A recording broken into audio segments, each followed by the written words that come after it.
I remember this story clearly, as it always stuck in my mind whenever I think about playing hide and seek in the dark, or whenever I pass by an alleyway. I'll never forget what happened. It was in the fall, the start of October, and me and my 3 siblings went to visit my mom at her apartment. I have a sister, I'll call her Jess, and my 2 brothers, I'll call them Mike and Eli. My parents got into a divorce 2 years before that, and we barely saw my mother. So this was a way for our dad to be a good parent and allow us to visit, even though he wasn't required to. My mom's apartment was in the sketchy part of town. A lot of buildings around the apartments, but it always felt so empty, even with it being so crowded. My mom's apartment was next to an alleyway, which was also considered an entrance over to the apartment complex itself. That's what I mean when I say it was in a sketchy area. If you were to search around for it, you probably wouldn't even be able to find it, unless you were to go driving down a long dark alleyway. My mom's apartment was on the 2nd story, and my siblings and I were always excited whenever we had the chance to visit her. I loved my mom. She was small and cozy. Her apartment too was also very comfortable. It reminded me of my grandma's place, with soft furniture, unnecessary decor laying around. Another great thing about her apartment is her neighbors. A while back when we visited, we made friends with the neighbors downstairs, a boy and a girl, who I'll call Zach and Chi-Chi. Zach and I played a lot in the parking lot area of the apartment complex, next to the alleyway. Typical games like cops and robbers, tag, and kickball. But this day in particular, we decided since it was October, near Halloween, we should play hide and seek. He came up with the idea of playing it outside at night.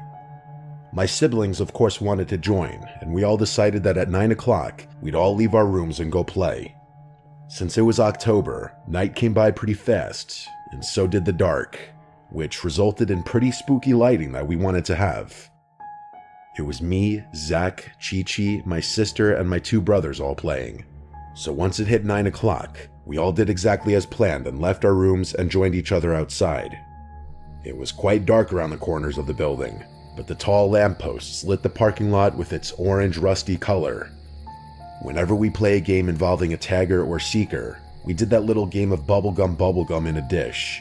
So tonight we did just that, and we did it until Zach became the seeker. Everyone ran off into their little hiding spots, not too far off the complex boundaries, but not only limited to the parking lot itself. I remember I ran with my sister Jess, who I always stuck along with because she was the oldest. We ran over nearby the back of the apartment building, over by the large garbage tins. The only way to go here was to enter the long alleyway and go further down until the end of the building was exposed. And that's what we did. We figured that they wouldn't go all the way over here, so it was the perfect spot. As Zach yelled ready or not, the game began. At first, it was exciting, but the excitement quickly went away once we actually started to just wait for him to find us. A lot of silence, except the noise of the night. I started to get impatient, and so did my sister, but she whispered to me that they eventually will come by and find us. But a couple minutes later, we started to get bored. I did, at least. I said, maybe we hid too well, and she laughed.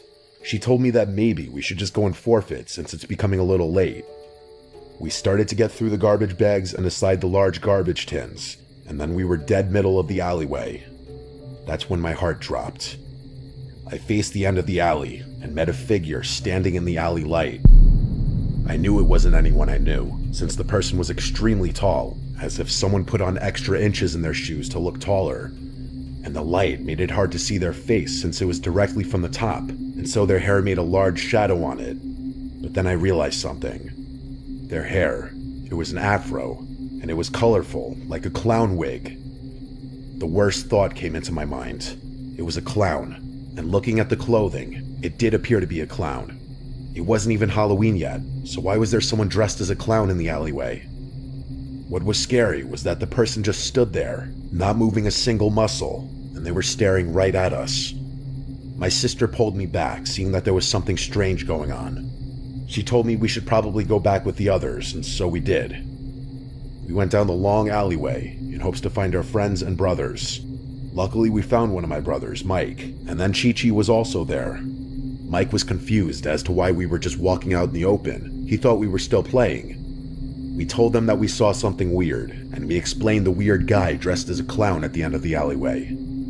Where we were at was still technically in view of the clown, and so we moved aside to show them what we saw, and that's when we started to realize the situation was much more than we thought it was.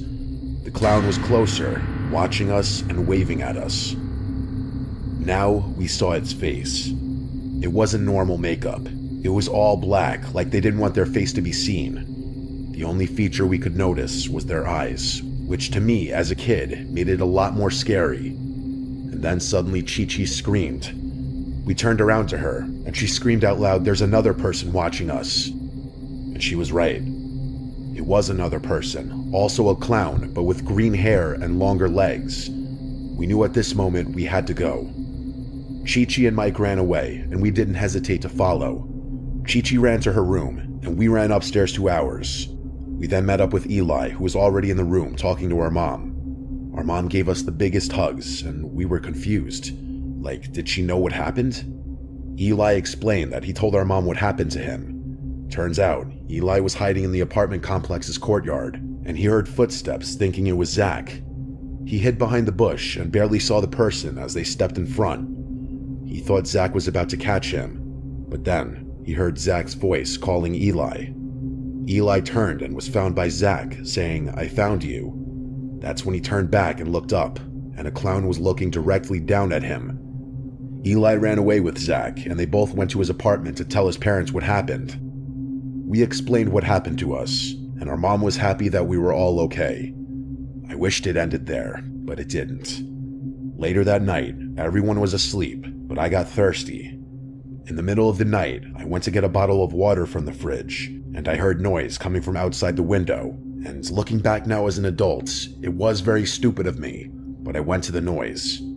It was weird. I remember questioning how was it possible for something to be knocking against the window, especially at the second floor.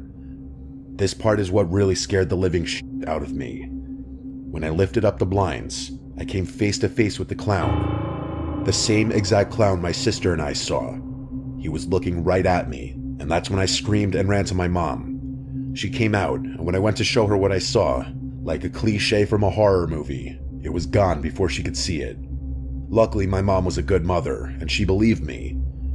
Ever since that day, I never liked playing hide and seek in the dark, and I've hated alleyways since. I don't know how that person got up at the window, I guess they climbed, but I'm glad that nothing really happened that night besides a few scares.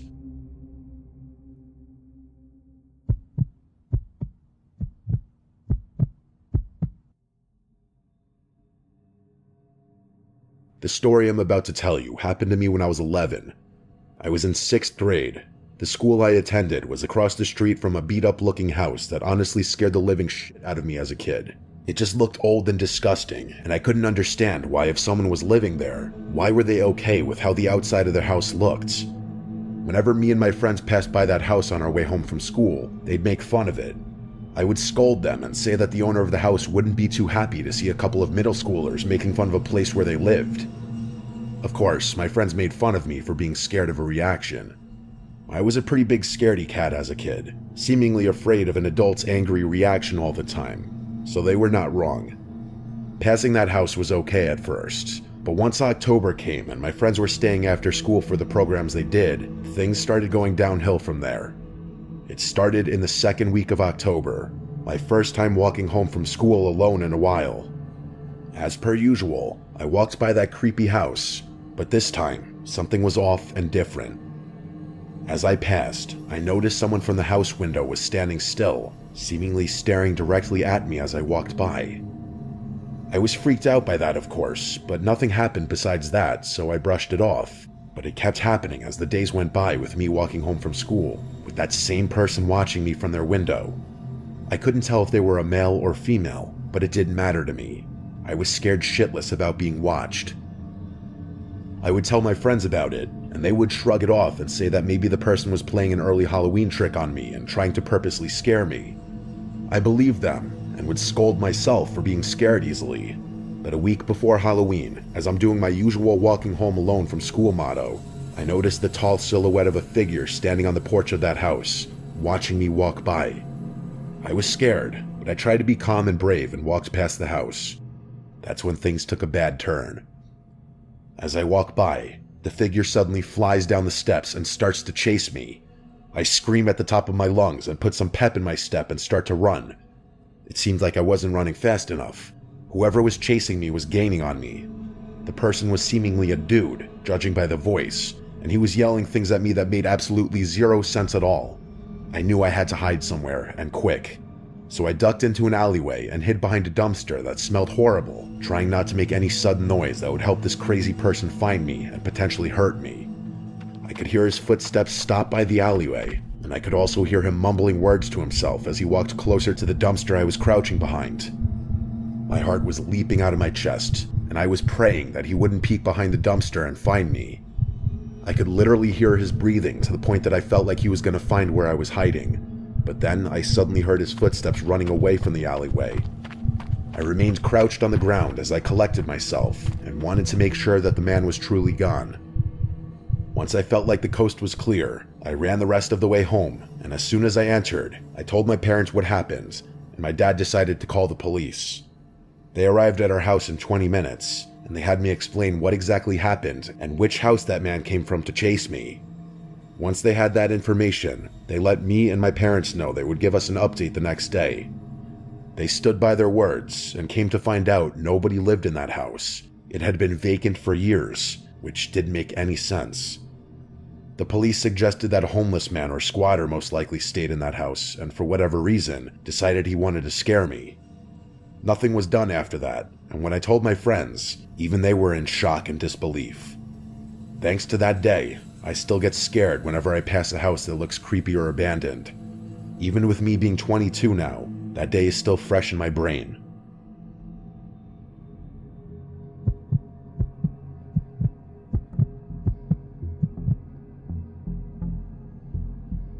I come from a rural area in Poland.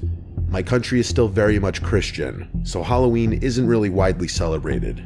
Many older people perceive it as satanic. Still, nowadays, many decorate their porches with stacked pumpkins. Some surprisingly made into jack-o'-lanterns, even in the countryside. At that time, I had a habit of taking my dog Susie for a walk each evening. It was mostly because Susie is rather on the larger side, and going out with her during the day was literally a nightmare. She used to hate kids and cyclists, so she would bark all the time and try to bite them. In the fall, it gets dark here pretty quickly, so 8 p.m. seems practically like the middle of the night. You can't see where you're going if there's no lanterns or streetlights. That day, it was dark already, and so I went out with my dog. There's a small road that I really like going on. It leads from the village supermarket that's quite close to my house to a church. It's not very long. It takes you maybe 10 minutes on foot. On one side of the road there's a forest, and on the other side, a large horse stud. It's pretty obvious that at night the path was practically empty, and you rarely met anyone there. I used to love the autumn vibes.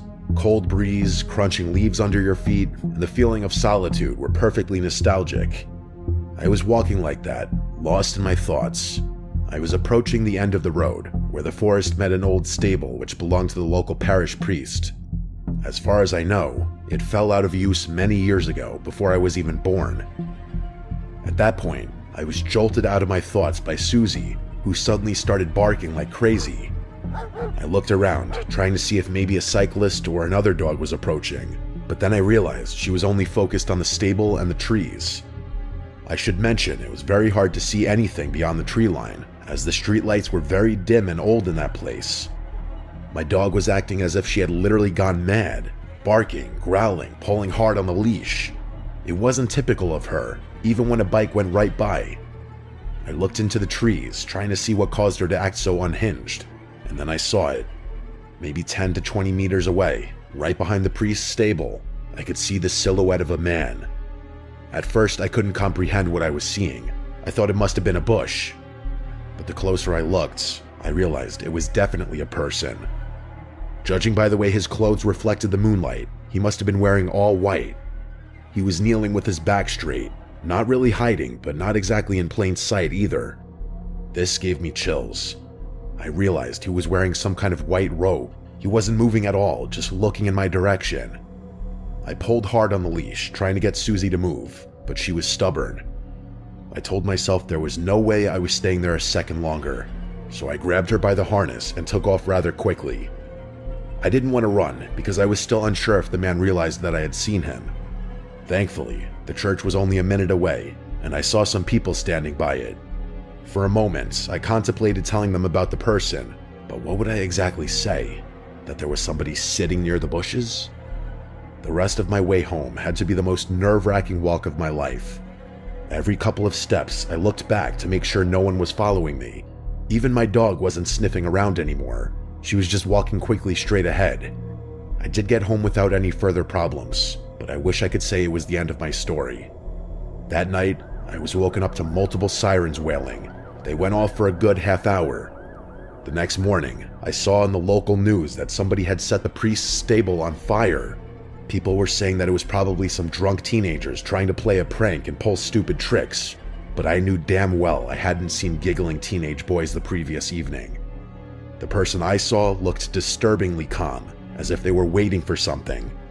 There could possibly have been more people hiding in the shed, but if so, I'm happy I didn't actually see them, or I might have had a panic attack. I really don't want to be the one contributing to the propaganda that Halloween is a satanic festival, but what I saw that night was really disturbing. A person wearing white robes, silently kneeling, just out of the reach of the streetlights. What bothers me most is that between the time I saw him and the time of the fire, at least 5 or 6 hours passed. Like, were they kneeling there the whole time? What on earth were they doing there for most of the night? However, I do feel very relieved that he didn't decide to follow or even acknowledge me that night, and that Susie didn't pull me even closer to him. If that person, or rather those people, were willing to set the whole building on fire, I don't want to know what else they were capable of doing.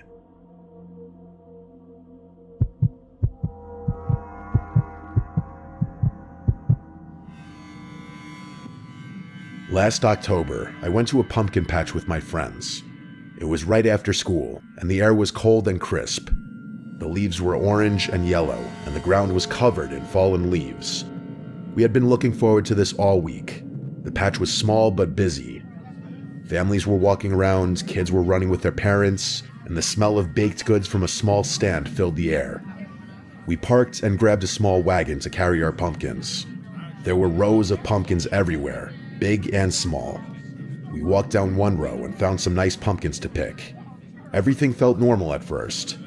My friend Kevin dared me to pick the biggest pumpkin at the back of the patch, the one that was near a little wooded area.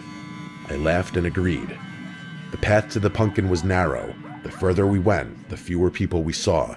The laughter and chatter from the main area faded behind us. I noticed the trees around us were thick, and the shadows were long in the late afternoon sunlight. The wind made the leaves rustle, and it sounded like whispers. I tried not to think about it. When we reached the pumpkins, I noticed something strange.